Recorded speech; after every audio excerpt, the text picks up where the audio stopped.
ज्याच्या नावाने जिभेवर चव रेंगाळायला लागते आणि पोटात भुकेची घंटा वाजते, असा आतून मऊ लुसलुशीत, बाहेरून कुरकुरीत आणि मधासारखा गोड वास असणारा भाजणीचा वडा जेव्हा त्या झणझणीत तांबड्या रश्श्यात चिकनमध्ये बुडतो तेव्हा मिळणारा आनंद स्वर्गापेक्षा कमी नाही. आज आपण हॉटेलचे सगळे मसाले फेल करेल अशी अस्सल गावरान आणि पारंपरिक पद्धतीची मालवणी कोंबडी वड्याची रेसिपी आज आपण पाहणार आहोत. नमस्कार, मी मनीषा. राजलक्ष्मी रेसिपीमध्ये तुम्हा सर्वांचे स्वागत. प्रथम आपण भाजणीच्या वड्यासाठीचे पीठ कसे तयार करायचे ते प्रथम पाहून घेऊया. इथे मी 1 किलो तांदूळ स्वच्छ पाण्याने धुवून घरातच सुकवून घेतलेला आहे. फॅनखाली 200 ग्रॅम गहू घेतलेले आहे. गहू धुवून घ्यायचे नाहीत. इथं हरभरा डाळ 50 ग्रॅम घेतलेली आहे. 50 ग्रॅम उडीद डाळ स्वच्छ पुसून घेतलेले आहेत डाळी. 2 चमचे मिरे, 2 चमचे बडीशेप, जवळपास 10 ग्रॅम मेथ्या आणि 10 ग्रॅम धने. आता तांदूळ सोडून सगळे जिन्नस भाजून घ्यायचे आहेत. गॅसवर मी पॅन ठेवलेला आहे. पॅनमध्ये प्रथम गहू भाजून घेऊया. अगदी कलर बदलेपर्यंत आणि वास खमंग येईपर्यंत सगळं परतून घ्यायचं आहे. गहू झाल्यानंतर चण्याची डाळ भाजून घ्यायची आहे. त्यानंतर उडदाची डाळी फक्त पुसून स्वच्छ घ्यायची आहेत. त्या अशा खमंग होईपर्यंत सगळं भाजून घ्यायचं आहे. आता याच पॅनमध्ये धने, बडीशेप, मेथ्या आणि मिरे एकत्रितच भाजून घेणार आहे. अगदी खमंग वास सुटेपर्यंत याला छान भाजून घ्यायचं आहे. इथे तांदूळ भाजायचं नाही आणि तांदळावरच सगळे भाजून झालेले जिन्नस मी काढून घेतलेले आहेत. आणि गिरणीमध्ये हे किंवा तुम्ही मिक्सरलाही बारीक करून घेऊ शकता. अगदी बारीकही करायचं नाही, एकदम रवाही पाडायचा नाही. पिठापेक्षा थोडंसं सरसरीत असं टेक्स्चर असावं. आता पीठ मी इथं मोजून घेणार आहे. 1 कुंडा हा मी बारीक दळलेलं पीठ घेणार आहे. पहा, असं सरसरीत पीठ असलं पाहिजे. चाळून घेतलेलं आहे पीठ. आता 1 बाऊल पिठासाठी इथे मी अर्धा बाऊल पाणी घेतलेलं आहे. पाणी मोजूनच घ्यायचं आहे.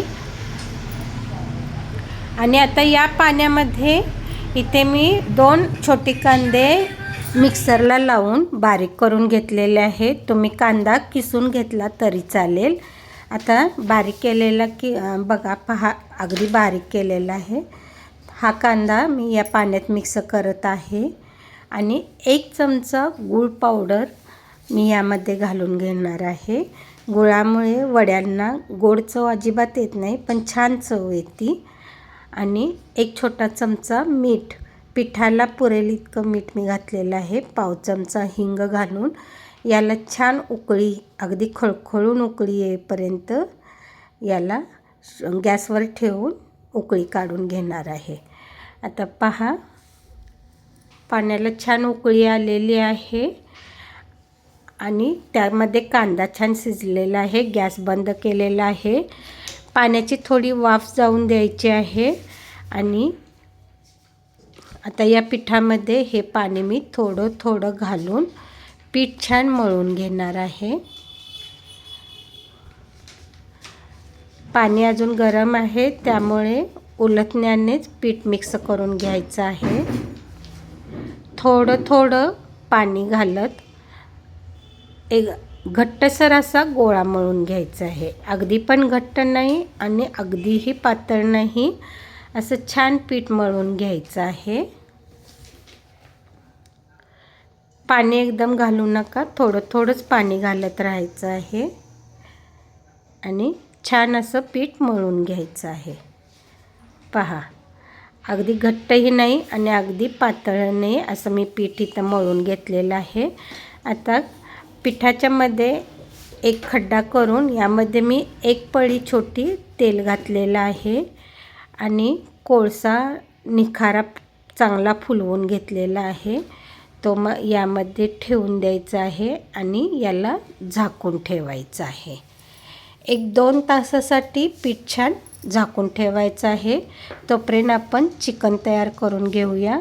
त्यासाठी इथं मी एक मीडियम साईजचा कांदा आणि अर्ध भकल खोबऱ्याचं तेलावर छान परतून घेतलेलं आहे. थोडीशी कोथिंबीर, भाजलेला कांदा, भाजलेलं खोबरं आणि 5-6 लसणाच्या पाकळ्या आणि आलं असं याचं छानसं मिक्सरला वाटण तयार करून घ्यायचं आहे. कुकरमध्ये मोठे 2 चमचे तेल घातलेले आहे. तेल छान तापू द्यायचं आहे. त्यामध्ये मग एक तमालपत्र आणि दालचिनीचा तुकडा घालून घ्यायचा आहे.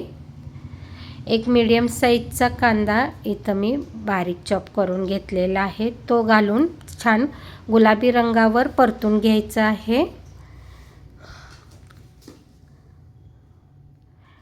कांदा छान गुलाबी रंग येईपर्यंत परतून घ्यायचा आहे.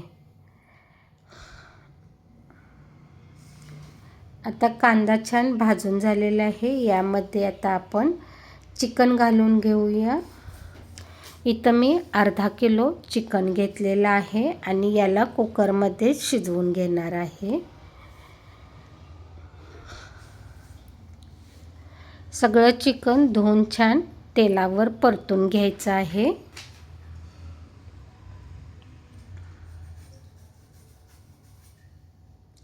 यामध्ये पाव चमचा हळद आणि चिकनला पुरेल इतकं मीठ घालून एकदाच घ्यायचं आहे, नाहीतर थोडंसं मीठ घाला, नंतर मसाल्याबरोबर थोडं मीठ घातलं तरी चालेल. आता चांगलं मोठ्या हाय फ्लेमवर 2 मिनटं याला छान परतून घ्यायचं आहे आणि याच्यावर एक प्लेट मी झाकण ठेवणार आहे आणि त्याच्यावर पाणी गरम करण्यासाठी ठेवणार आहे. म्हणजे चिकनला छान वाफ लागू द्यायची आहे. 1-2 मिनटानंतर पहा, चिकनला छान पाणी सुटलेलं आहे आणि झाकणावरलं पाणीही गरम झालेलं आहे. आता याच्यामध्ये मी 2 मोठे चमचे कोल्हापुरी लाल तिखट, 1 चमचा मालवणी मसाला, 1 चमचा गरम मसाला, थोडीशी हळद आणि आता चिकनला पुरेल इतकं मीठ घालून पुन्हा छान परतून घ्यायचं आहे. आता यामध्ये आपण मिक्सरला बारीक केलेला मसालाही घालून छान परतून घ्यायचं आहे. झाकणावरलं पाणी घालून, गरम पाणी घालून आपणाला पाहिजे इतकं छान कुकरला 2 शिट्यांमध्ये चिकन छान शिजलं जातं. आता झाकून ठेवलेलं पीठ काढून त्यातला थोडा गोळा मी इथं घेतलेला आहे. त्याचे छोटे छोटे लिंबा एवढे गोळे करून घ्यायचे आहेत आणि मी व्हिडिओमध्ये दाखवल्या ट्रिकप्रमाणे छान अशी प्लेट प्रेस करून वडा छान थापून घ्यायचा आहे. सगळ्या बाजूने छान वडा थापला जातो एकसारखा असा. आता इथे मी होल करून घेणार आहे असेच आणि गरमागरम कडकडीत तेलामध्ये छान असा वडा तळून घेणार आहे. पहा वडा कसा टम्म फुगलेला आहे. अशाच प्रकारे मी सगळे वडे करून तळून घेणार आहे. अशा छान छान रेसिपीसाठी राजलक्ष्मी रेसिपी चॅनलला लाईक करा, शेअर करा, सबस्क्राईब करा. अशा छान छान रेसिपी पाहत रहा. धन्यवाद.